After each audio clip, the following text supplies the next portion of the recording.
బీసీలకు చట్టసభల్లో 50% రిజర్వేషన్లు కల్పించే వరకు తెలంగాణ రక్షణ సేన దేశవ్యాప్తంగా బీసీ శక్తులను కలుపుకొని ఉద్యమిస్తుంది. ఓకేనా? ఓకే అంటే సపట్లు కొట్టాలి. మహాత్మా జ్యోతిబా పూలే, సావిత్రిబాయి పూలే దంపతులకు ఇప్పటి వరకు భారతరత్న ఇవ్వలేదు. కాబట్టి భారతరత్న ఇవ్వాలని ఈ సభ తీర్మానం చేస్తుంది. ఇవ్వాలనా వద్దా? మరి సపట్లు కొట్టరేమే.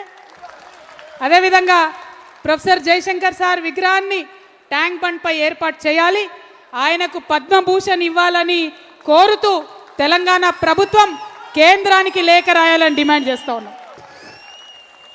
రాజ్యాంగబద్ధంగా ఎస్సీలకు దక్కాల్సిన నిధుల్లో ₹1 కూడా పక్కదారి పట్టకుండా చర్యలు చేపట్టాలి. ప్రతి రూపాయి ఎస్సీల అభ్యున్నతి కోసమే ఖర్చు చేయాలని ఈ సభ తీర్మానం చేస్తూ ఉన్నది.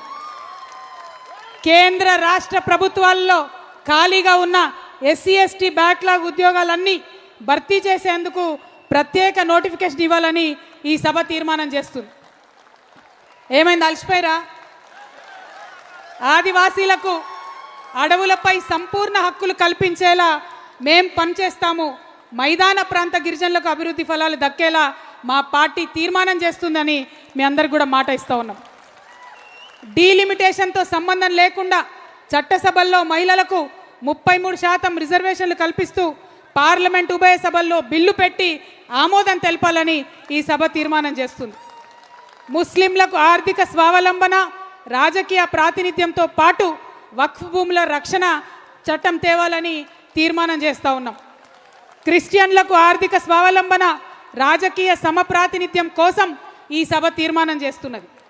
సిక్కు సోదరుల అభివృద్ధి కోసం, ఆర్థిక స్వావలంబన కోసం ప్రత్యేక కార్పొరేషన్ ఏర్పాటు చేయాలని ఈ సభ తీర్మానం చేస్తున్నది. ట్రాన్స్జెండర్ల అభివృద్ధి కోసం, స్వావలంబన కోసం ప్రత్యేక కార్పొరేషన్ ఏర్పాటు చేయాలని ఈ సభ తీర్మానం చేస్తున్నది. చివరిగా వికలాంగుల కోఆప్షన్ మెంబర్లుగా అవకాశం కల్పించడంతో పాటు వారికి హామీ ఇచ్చినట్లు పెన్షన్లు పెంచాలని ఈ సభ తీర్మానం చేస్తూ ఉంది.